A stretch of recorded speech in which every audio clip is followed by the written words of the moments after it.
So today, what I want to talk about is hypnosis. And I want to teach you about how it works. How does the mind become so captivated by a particular idea that their life starts to change? You know, it's an amazing thing, right? And so this is something that I realized is that we're actually controlled by the hypnosis that we're under by all sorts of things. We don't actually realize because this is the first point, right, is that hypnosis is about suggestion. The goal is to put a suggestion inside of someone's mind, right, and then that starts to play out in their lives, right? So, you know, if you've heard any of the classics, like every time you smell pizza, you'll feel disgusting, you know, you'll want to vomit or something. That's not something that I would do, but I'm saying that is something you can do. But when you think about that, you know, that a suggestion was put in place to influence that person's experience in life.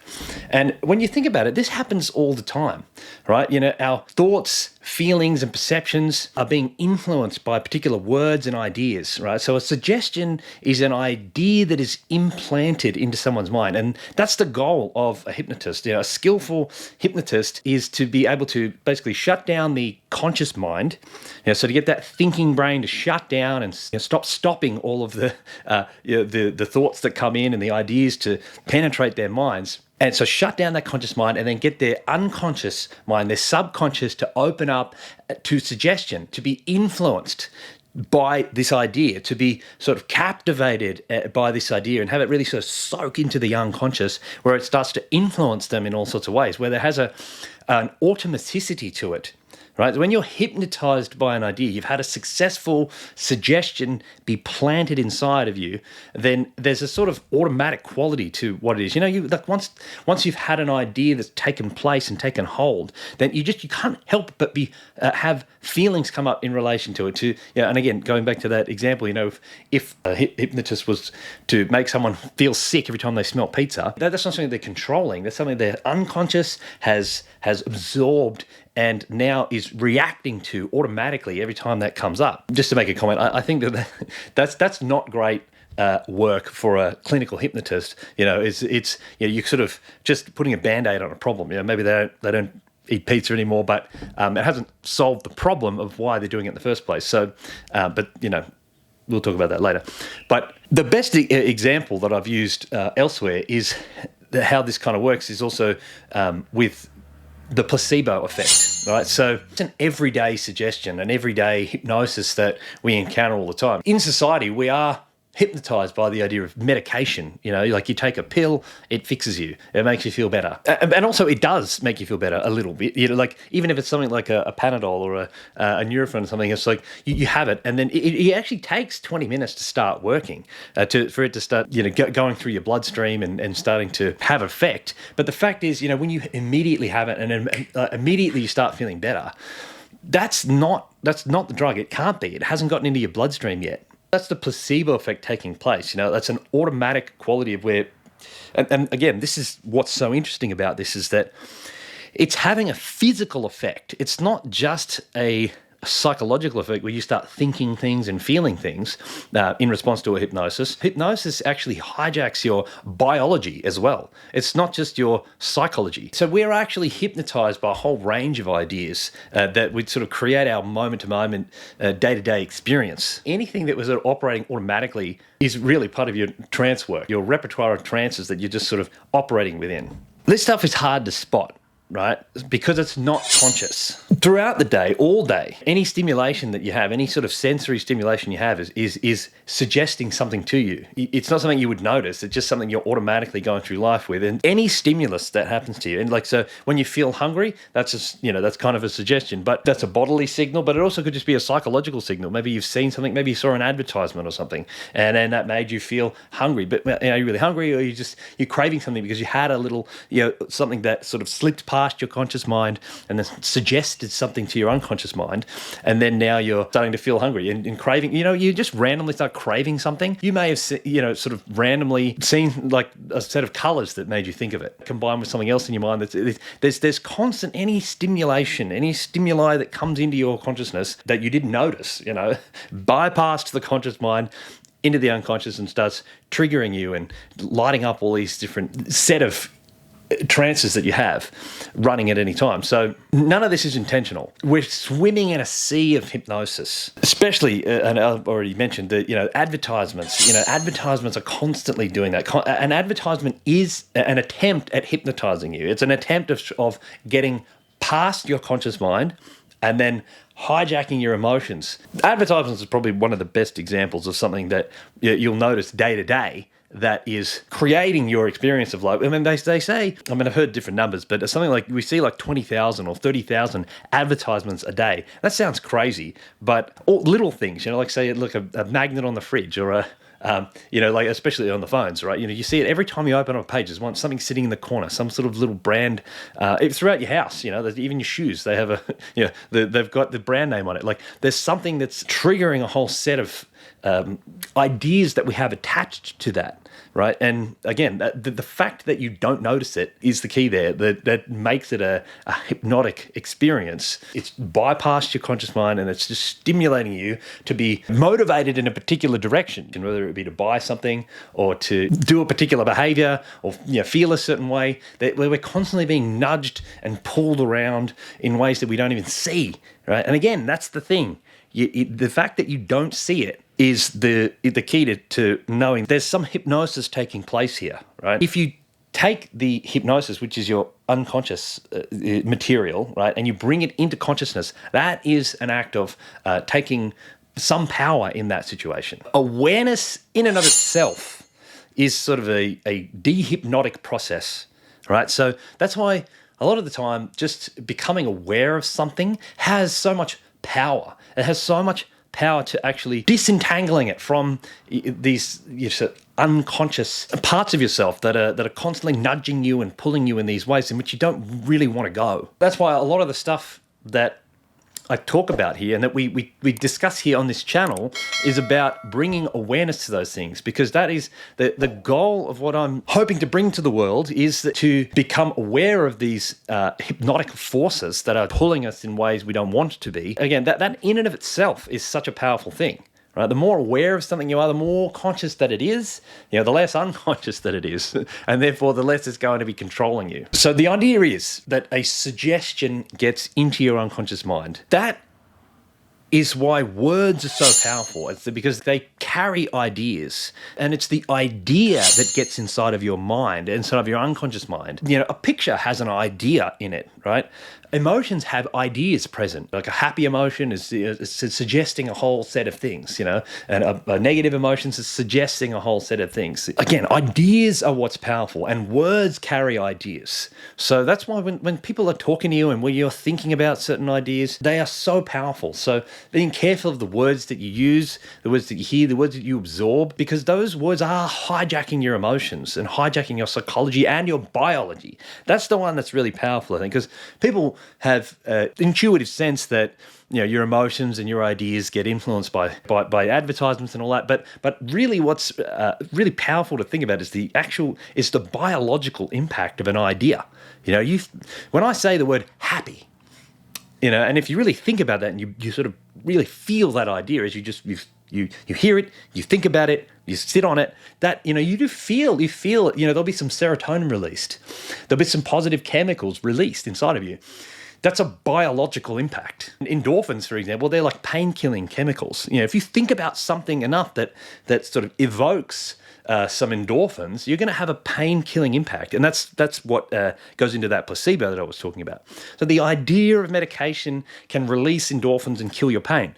Wow, right? Ideas, how powerful is that? The ideas that people manifest, within themselves are, they're unique. So that's important to say that, the same idea doesn't have the same set of feelings for everyone. They've got different attachments to it based on your own, history and your genetics and where you've grown up and the people you're around and the shared ideas you're among, right? That's a huge one too. Because because it happens unconsciously, we tend to just absorb whatever it is we're around. We're not thinking about it. We're not questioning it. So, we're so influenced by our environment and those ideas, and the ideas that are around us are hypnotizing us. The ideas are hypnosis. It's because they, in the right context, are just bypassing your conscious mind, embedding itself into your unconscious mind, and then creating an automatic set of responses right? So this is the thing. Trance work, it's not about someone going to sleep and someone, like clucking like a chicken and whatever. Like, that's a way of expressing, the phenomena of hypnosis, and it's sort of an extreme example of how powerful this can be. But the fact, it's kind of everyday hypnosis, So it's the everyday stuff is that, again, just to be clear and keep summarizing this, that, hypnosis is about shutting down the conscious mind and embedding an idea into the unconscious mind so that it then automatically plays out in someone's life, right? And that's the point of what I would do in clinical hypnosis, in clinical work, is the idea is we're going through a process of getting their conscious mind to just settle down and let go, and opening up a space where their unconscious mind is ready to receive an idea. And that idea, that it is absorbed into the unconscious mind, and then it automatically plays out in their lives. That's the game. That's the name of the game. And a skillful hypnotist will be doing that. We'll be looking for the ways in which to settle down the conscious mind and open up there. But understanding those things, and this is what I was saying before at the beginning of the video, saying that it's so powerful to understand how hypnosis works, to influence yourself and how you are. When you understand how you are so automatically influenced into things, then you have some insight into how you could possibly change it. People that are the masters of their domain, right, are the ones that can sort of have the awareness of this sort of thing and kind of allow the positive ideas in, allow them to sort of slip into their subconscious mind, and then just allow them to sort of stay there and then and nurture them and grow them so they can flourish, and then letting go of the negative ones, right? When you sort of get a sense that a negative idea has slipped through, past your conscious mind into your unconscious mind, then you sort of have a way of sort of shining the light of consciousness on that and making sure that one doesn't implant itself and start creating automatic behaviors. If you want to understand how hypnosis really works, right, this is one massive key here, which is that, saying in the educational space of hypnosis, right, this to really make it make sense, which is that all hypnosis is self-hypnosis, right? This really starts to get at what's going on here, right? So when I'm taking someone through a process to go into trance and then to implant the suggestions, right?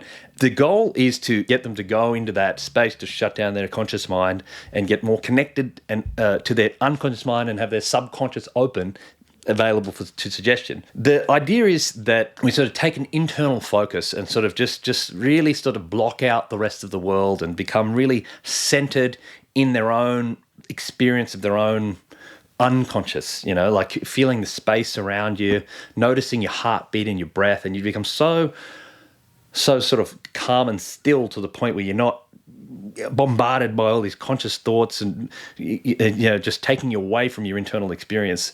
Let's just say, for example, I was to say, all right, imagine yourself on a beach, and in the most relaxed place you've ever been, right? Something like that. Imagine that they just didn't do that, right? They were sitting there, and I'm suggesting or offering them to go through this visualization process, and they're just sitting there, and inside of their own mind, they just go, nah, not doing that, don't want to.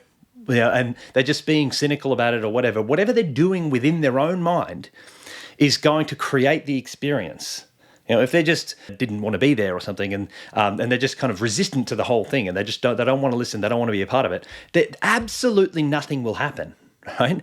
But if they go through the process, they go to the visualizations and they go there and they feel that and they're really going into that experience, they will create those feelings within themselves, right? So the hypnotist themselves has no powers of their own. They're not doing anything. Like, they are literally, if they are just facilitating someone's experience, just offering ideas to them that they can choose to engage with or not, right? So again, this is the thing. It's like no one is controlling anyone.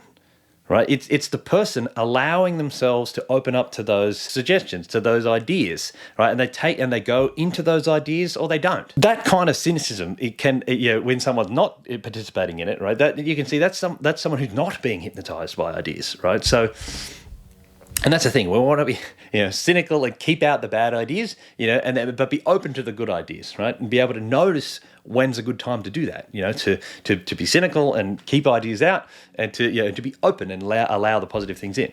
So this is where you can really start to notice the value of self-talk, or the power of self-talk. What are you saying to yourself? Because the truth is, whether it's a hypnotist taking you through a process, or you taking yourself through a process, it's the ideas that you engage with, right? The ones that you're believing, that you're buying into, that are influencing you on a psychological, emotional, and biological level. The conversation happening in your mind is hypnotizing you at all times. This isn't about sort of just having positive thoughts all the time. It's about understanding how the mind works, understanding what's going to be appropriate for this situation. So if you're trying to put positivity into a situation that just isn't positive, then it's going to create a bit of a conflict within you, right? Sometimes it's about just accepting what's happening here and understanding your limitations, and then and embracing that can sometimes be the right thing to do, right? So it's not always about just being positive, but and because the reason I mention that is because that's self-talk.